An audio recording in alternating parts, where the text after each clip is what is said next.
Hey, it's your boy Mike Shift, and today I'm here with Phocust. He recently had a release as a collab with Blasso. He's a dubstep producer like me. He had a release on Circus. I had to put the Pikachu on today. I don't get to wear it much, so I was like, we're talking about Pokemon. Let's go all out. Okay, so can you kind of flesh out like your interest in Pokemon started, where it started? Oh man. So I remember I think the first game I got was probably Pokemon Blue, like the OG. And I don't know, man. When I was a kid, I just like fell in love with it, and like it's like crack for kids, man. You gotta catch them all. It's like it's crazy. So I don't know. I started with that one. I remember I liked that one a lot, and my mom got me one time for Christmas. She got me like the first like Nintendo 64, and it was like with Pokemon Stadium, like the first Nintendo 64 one. And I was just like, oh my gosh, this is the best day ever. And then since after that, I remember another birthday coming up. We had a birthday party. I remember I have a picture of it somewhere, but my first or not my first one. It was a birthday at Chuck E. Cheese. I remember all my friends were standing around me, we're opening presents, and I got like Pokemon Crystal, and everyone was I was like freaking out. I didn't even want to play at Chuck E. Cheese anymore. I was like, I just want to go home and like play it. I was like so excited. So yeah, I still have like a bunch of old school Game Boy games, and like right now I like doing I don't know if you've tried any Pokemon hacks or like stuff they do like that. Like they remake the games for different consoles or whatever, add a bunch of random Pokemon or do new stories and all that. So that's super fun sometimes too. Yeah, I was actually had that in my list to ask you. So, um, yeah, can you kind of go like what's been your like favorite Pokemon hack so far? Hack, that's a good question. I really like Liquid Crystal because it's like the original Crystal story, but you can start. I think it's Liquid Crystal. One of the crystal hacks. You can start either in Johto or Kanto, and you can pick from all these random different starters, like even Charmander and Squirtle and the OGs and stuff. Um, Pretty sure that's the one. I have a couple hacks of Crystal or different like remakes for different like that one's for the what's it called? Like just the Game Boy Advance, like it's the advanced cartridge instead of color. So it gives it like newer graphics and Uh, motions and stuff like that. And then you get to choose. What I like to do with it was I started in Kanto, like the original, and then once you beat that, then you move to um, Johto, like the second one, and then you got to like play it like kind of like the TV show. And I was like, that's pretty yeah. cool. So I've been wanting them to make like a full fledged like every generation Pokemon game. It would be so at this point it would be quite ambitious, but it would be really sick. I think it's cool. Like when I started Pokemon, I started in the Kanto but I didn't start with Red. I started with Fire Red, and okay, so gotcha. like yeah, I just saw it on the I just saw it. I had a Game Boy at the time, and I just saw it in the GameStop one time, and we were just sitting there. I was like, this is Pokemon. Okay, this I never played a Pokemon game before. I think I was around 7. I was actually no. My cousin he had some of those older ones, but I just didn't know how to play them. But I played Fire Red, and then I was like, okay, this is interesting. I never played. That was my first RPG. I think after that I played the actual original Red because my cousin had that, and I was looking for the Johto games too. But so you said you started with Blue, you went to Crystal, and then Then like Pokemon Stadium or like the N64, and then I definitely got like Ruby and Sapphire and stuff and all that. But it started to get different. Like that was probably like Emerald, I guess, was probably like my other like favorite I would play a lot. But once it started going to 3DS games, it got a lot different, so it's hard to keep up. But I still try them out. I still like them and stuff. So, but the original three, those were like the nostalgia. yeah. Do you think possibly like the music from there kind of affected how you make music now? um, I don't know. I love the music, like especially even in the newer stuff, like on Switch and stuff. Like the music is like incredible. I always thought it'd be. I think I used like for a while I was using like a Pokeball, like that, the open to make like impacts and stuff like that, like here and there. But the actual 8-bit writing of it, not really. Like I can't say. Like I've seen even some of the Rushdown guys, and they're like doing like songs based off of, or Chime even like songs based off of like this area in the game or this Pokemon or this and that. And I think that's a really cool idea. And I might like try to explore that in the future. But personally, I don't think, I mean, unless you hear it, like there is a song coming up soon I'm working on. It's with a friend of mine, Nautix. Mm-hmm. And we called it, well, I don't know if I can give you the name, but it has to do with like what's that one, like the Pokemon in Lavender Town. There's like a place where it's like the graveyard, and you have to find Cubo's mom and all that, and like the ARP in that reminded me of Pokemon. So I was like, okay, this like name we gave it kind of fit with that. And you'll see what I mean when you hear it and it comes out and stuff. But it kind of like now that you asked me about it, like more just like 8-bit RP stuff. But like as it goes, I mean, as far as it goes, like drops and sounds like that and stuff, like I don't know.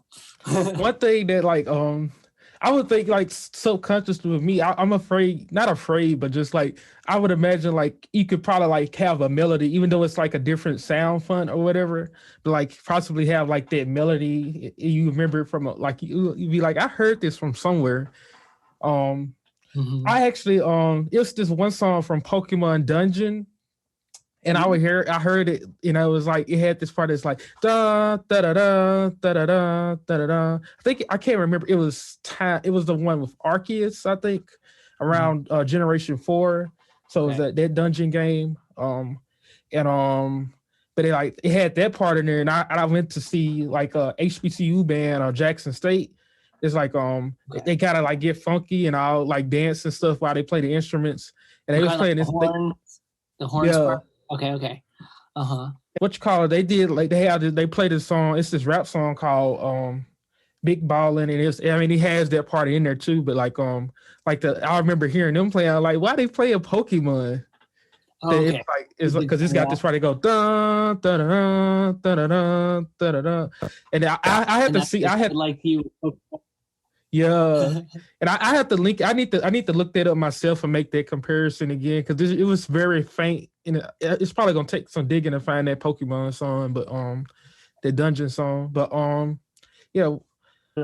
So do you have any like memories with the show?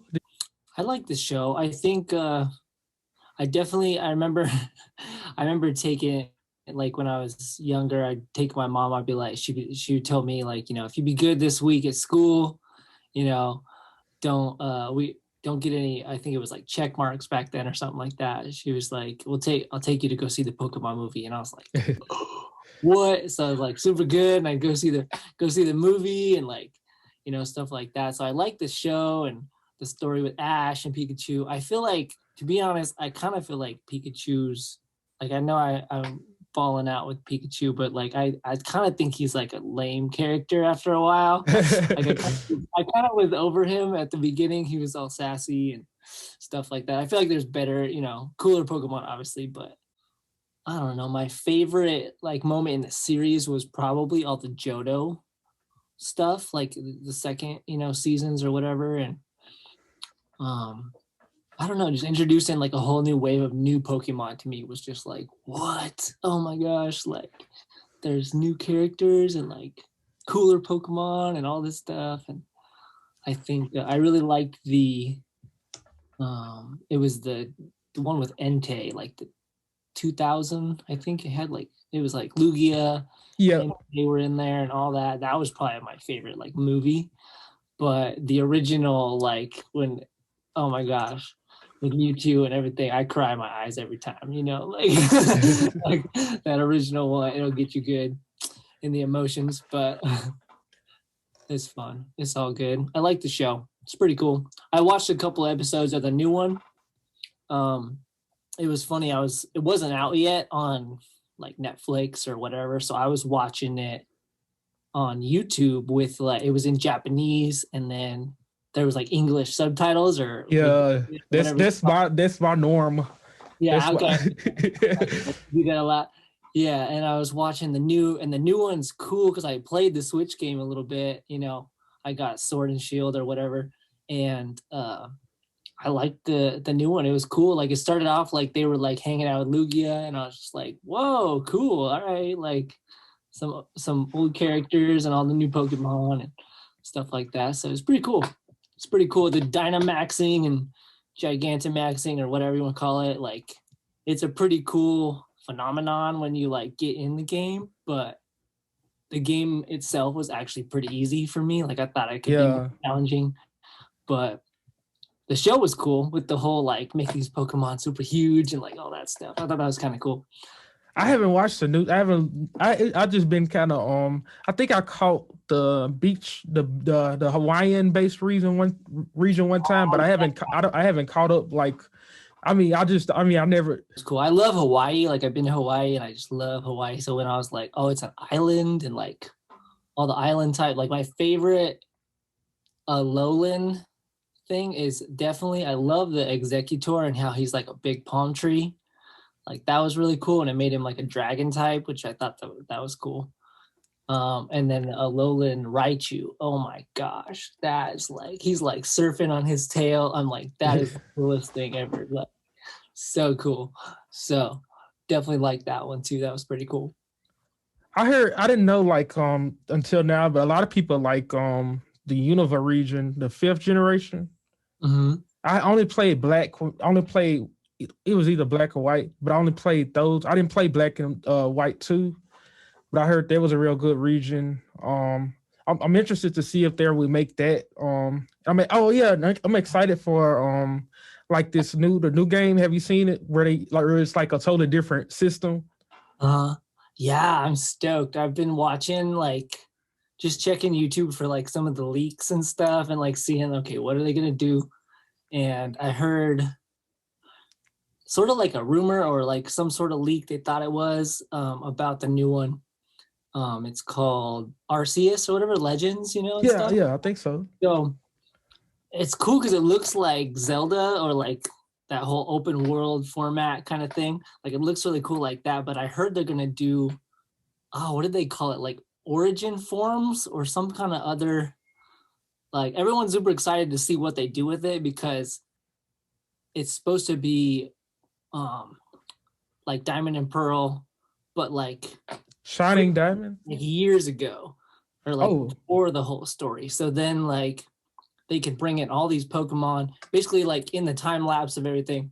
It gives them the ability to bring in all these new Pokemon that like you wouldn't see in newer like games or TV series or whatever. And it's like the older story. So like maybe they're like old, they died off, or they showed some different origin forms or whatever of like even like Magnemite, and it's like this old rock on the ground instead of like a floating steel thing. It was like really cool. I haven't seen it. I've been slacking on Pokemon news, to be honest.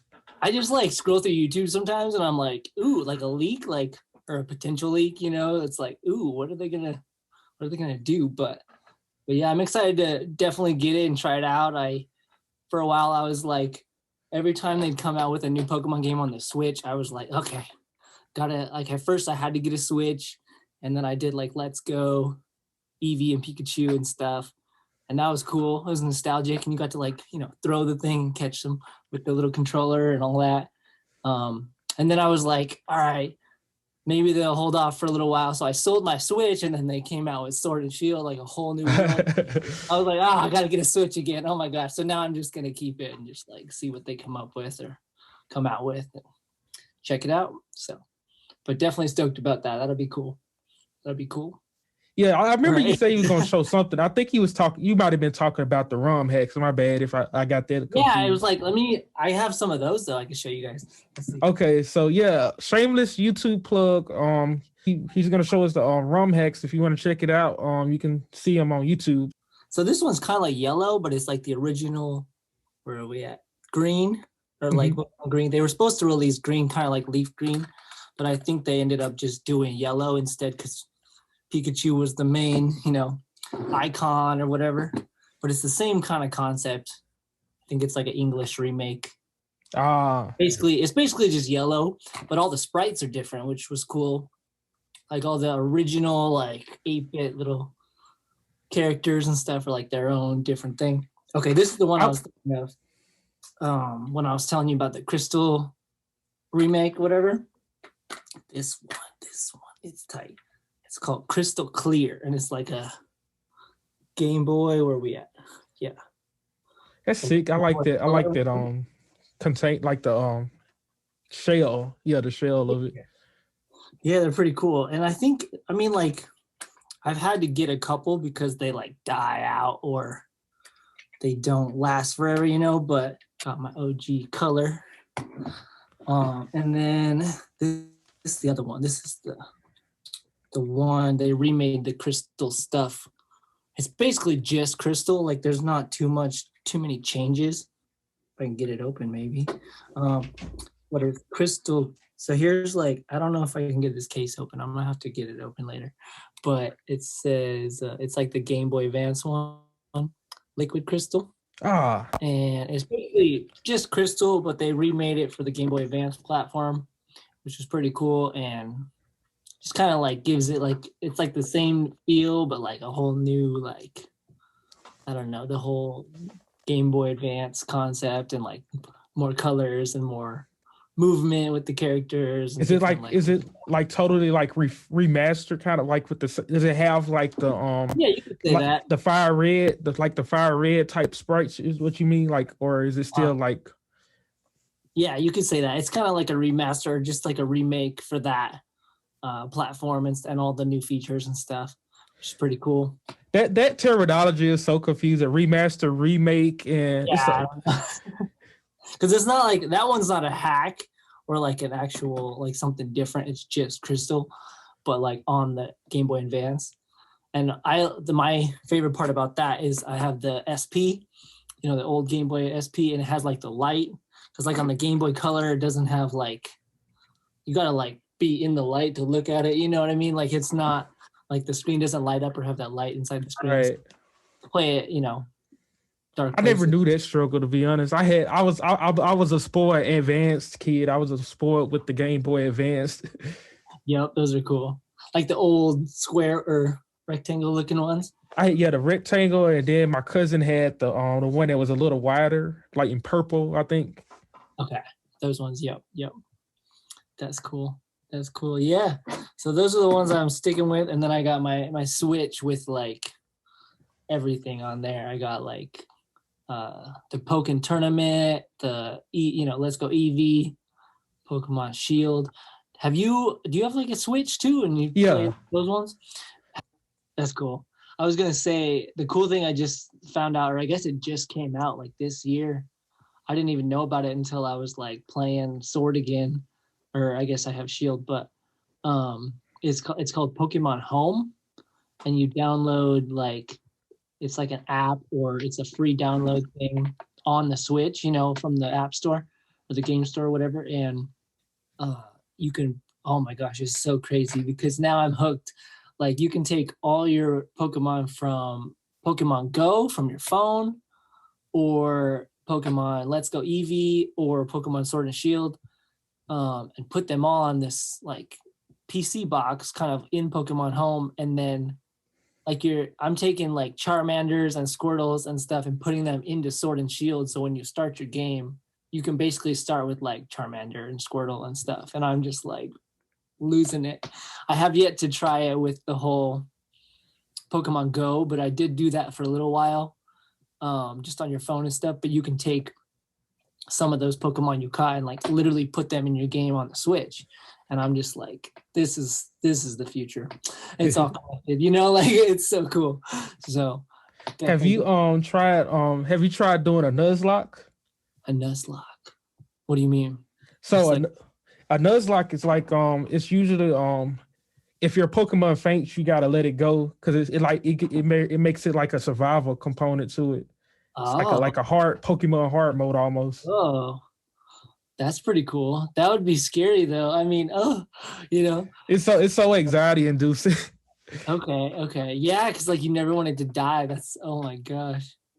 I'll have to look. Is there like a hack for that or something? You mean like It's just kind of like an honors rule. Like a lot of YouTubers will do it. Like kind of like they'll make up the rule set and they just have to abide by those rules and. So then you like release it if it dies or something kind of thing? Yeah. Okay. It would be cool like if they added that in the like added a mode for it, like so it'd be kind of easier to do with the, but Nintendo kind of like cater to like have that option for their audience to make their playthrough easier, I guess. But okay. Or just more challenging. I feel like I hope in the future they have like almost like an easy, medium, hard, you know, like a level thing. But for me, like Sword and Shield, like it's super, super easy because you get all your Pokemon so at such high levels by the end of the game or by the, you know, the Elite Four or whatever you want to call it. It's different on that one. But like the end game guys, like you just beat them really easily. Yeah. So I'm like, there's no challenge. Like, I think my favorite one that was like the most challenging was actually, do you remember X and Y? Yeah. I think it's Nintendo DS or 3DS or something. Those ones, that was like super hard. And I liked that because it was like, you got to get your Pokemon to like level 70 at least to like keep up, you know what I mean? And it just takes a lot of like training and battling and whatnot. So it's like, that was cool. I think Gen 4 was real hard for me. Mm-hmm. I want to say one was hard. Like, well, the Fire Red that was actually Gen 3, I guess. But that was like my first one, so I didn't know about the conventions and everything. But like Gen 4 was real hard for me too. But I like again, I was younger. Fire Red, like I like the whole let's go Eevee, let's go Pikachu, because it's kind of like that. Like it's kind of like yellow, you could say, you know, or where you can still get all three starters and all that stuff. I think it was cool that I have Eevee, let's go Eevee. So like there's an option to where you talk to certain people in certain Pokemon centers in certain cities and towns, and they basically can teach your Eevee like certain moves that would, because it never wants to evolve. You can't evolve it, I guess. So it's like you gotta talk to those guys, and they'll give you certain moves that'll correlate to each Eevee evolution. Yeah, so you can have like it can have like a psychic move or a grass type move or water. So I thought that was kind of cool, but I don't know what they do with Pikachu on the other end. You know, because you can't evolve it and change it or anything. So you got to get another one.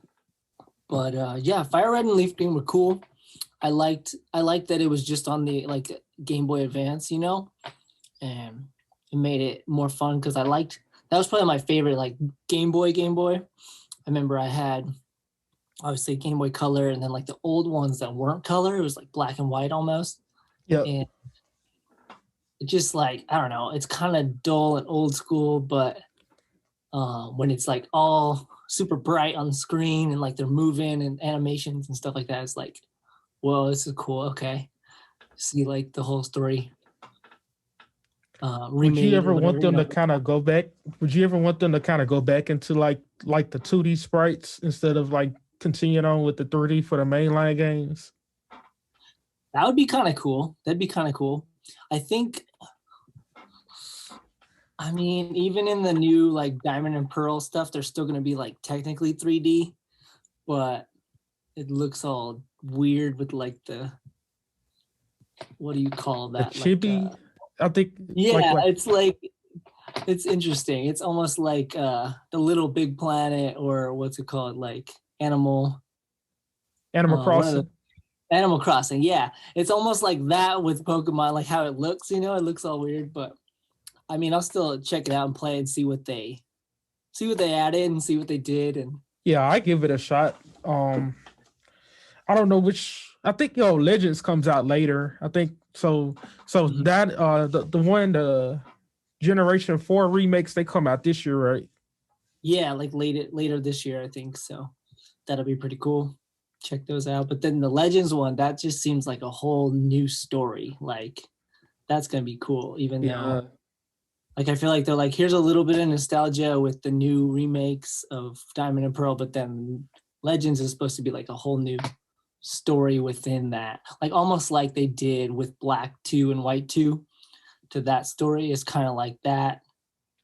Or it's sort of like the opposite because it's previous like the Diamond and Pearl story. So it's like back in time. So you'll see a bunch of crazy like different looking Pokemon or types or what do you want to call it? Forms. Like they have like different forms, but that'll be cool. We'll see. I remember this one kind of obscure. I don't know if it was a tweet or an Instagram post, but I remember you was talking about like when you have stems, like when you print out stems for like a mix down, that you had that you actually like played. It was there was like a day where you actually played the game and stuff. And I played Pokemon in between. Yeah. Or something like that. Probably. do you still do that, or you gotta do it, have a little different process? It depends. Like I remember, I think the day I was doing it, yeah, I was definitely like, let's just like, I'm just sitting back. Yeah, because I'll be like waiting for. Actually, I did that the other day with stems, straight up. And I'm like sitting here with the Switch on the TV, like looking at it, and I'm just like, all right, next stem, okay, make sure it's right, everything's dry or whatever, whatever the case. And then I'm like, all right, back to the game, like for real, because you don't want to. At least in Ableton, they have like this export all stems like button where it kind of like stems it out for you. But every time I tried that, it just turned out wacky. So I just go stem by stem, make sure it's right how you want it to be for collabs or mixed down mastering, whatever it is, I got you. I don't mix with stems. I tried it for a while and I think I liked a lot of stuff about it, but I actually don't do it as much as more anymore. But like, do you still do it from mix downs, or do you kind of mix it up? It's lately I've been keeping everything in the project. Like I don't have to export stems for me to master it or mix it. Sometimes I will reach out for mastering help once in a while on tracks that I've just been like sitting on for years or like too long. You've heard it like 1,000 times. It's just like dead.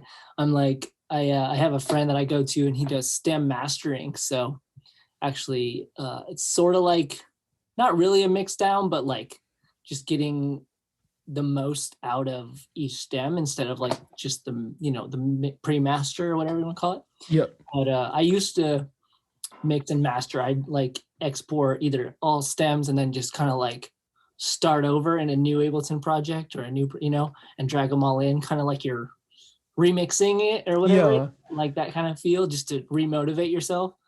But lately I just kind of keep it all in the same project and just call it done or something, stuff like that. But I think if you get stuck, or like, I guess the stems thing was more for like collabs and all that. Like I was probably sending somebody stems, but I think lately I just keep it in there, knock it out. It's interesting lately. I've been getting less and less. Like normally, how you have like almost 100 tracks of different sounds and stuff.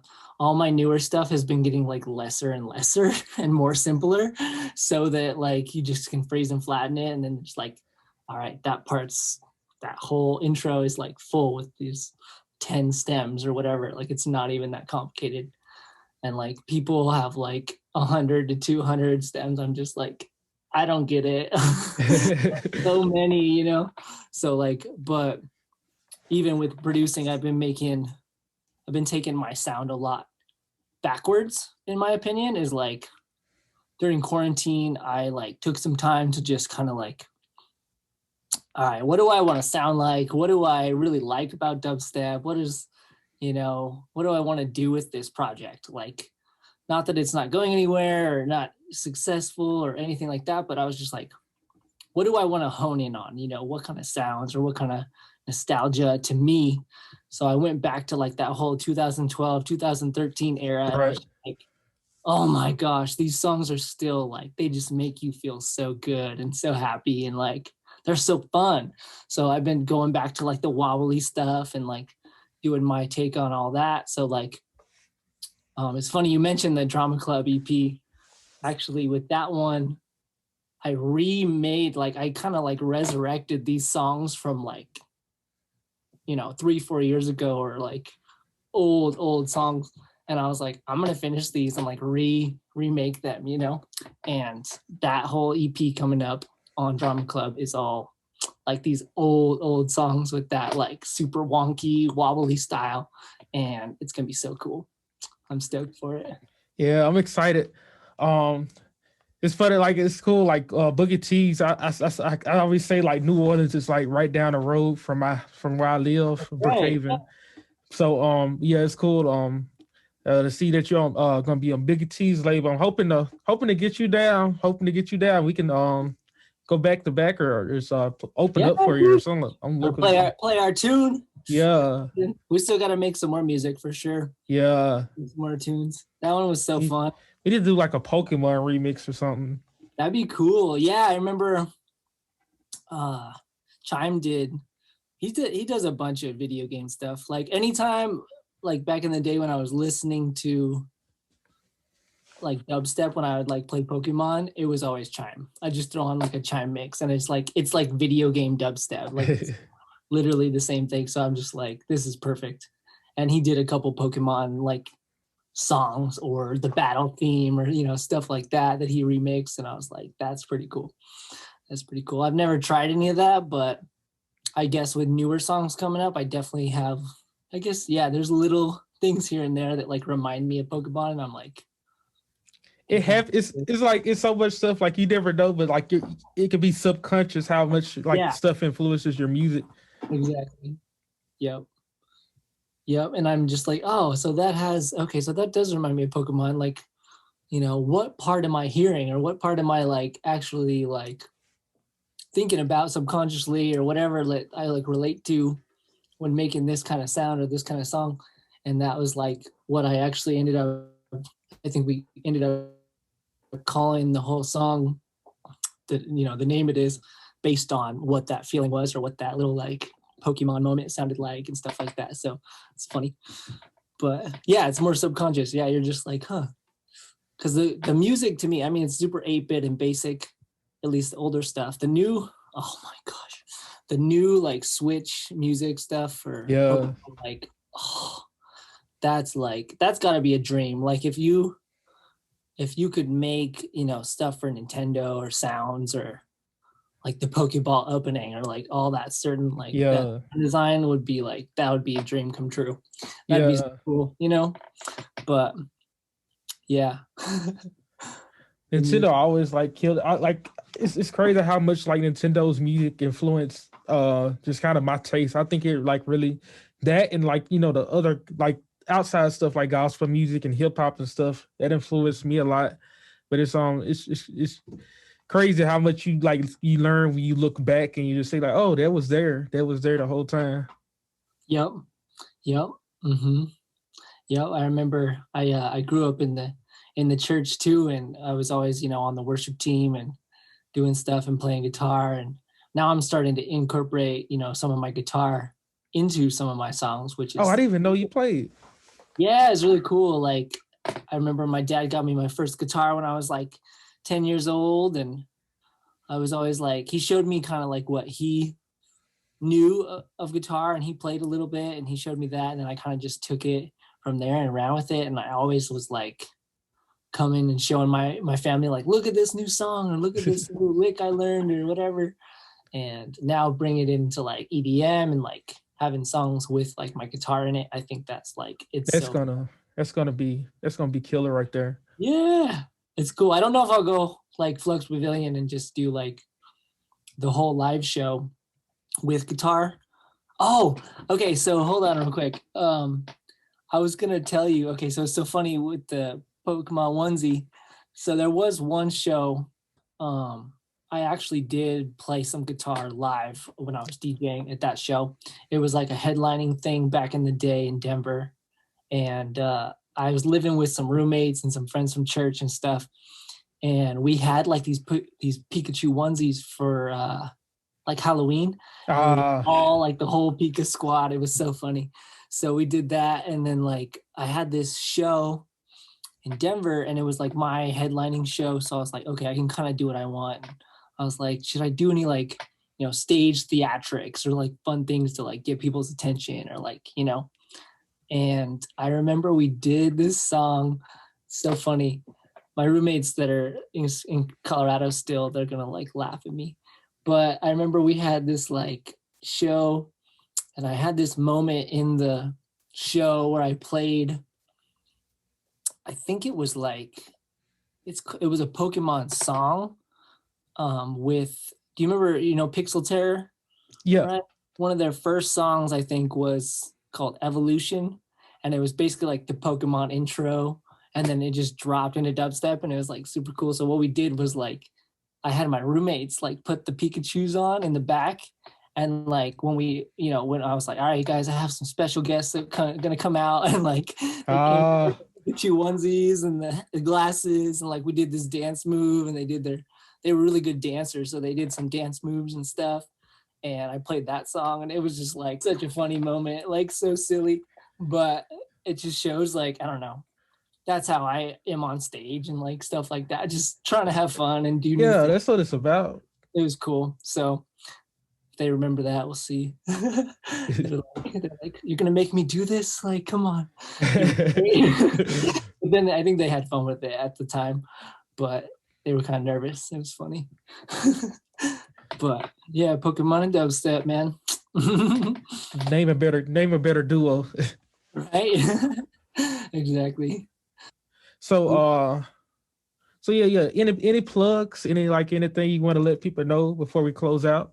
Let's see. I mean, we could definitely go check out the new Circus Record song. That's a good one with Blosso. That was super fun. I'm trying to finish an EP, and I might try to, send it to them and see what happens. But yeah, this month we got, I don't know when this will come out, but we got a drama club EP coming out. I think I announced it like on stage already and stuff, so it's kind of been announced a little bit, but yep, keep an eye out for that one. I'm really excited for it. Cool dubstep songs I like resurrected, man. They're so old, and you'll hear it, but it's actually like super fitting for drama club. So I'm stoked they picked it up. And I don't know. I think that's about it. I do have another song coming up. It's supposed to be like my take on like melodic rhythm and wobbles like put together. So that's cool. I don't know where or when that's gonna come out, but it's finished. So that's coming too. Bro, send Yeah. when you get done. Yeah, I will send it to you. Yeah, for sure. I will. And then I also have another song I think we're gonna do on Apostle Records. I don't know. I'm still talking to Joel about it, but I think there's another one on there coming too. And that's about all I can say for now. But there's lots of music finished. I think I have like 15, 16 IDs right now, just like stacking them all up, but gotta find a home for them and then they'll come out.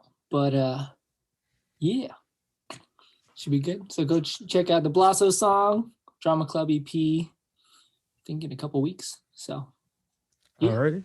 Sounds good. Well, I hope y'all enjoyed us talking about Pokemon until our lips fell off. But yeah, I hope y'all enjoyed this and y'all have a blessed day. Yeah, peace. Peace.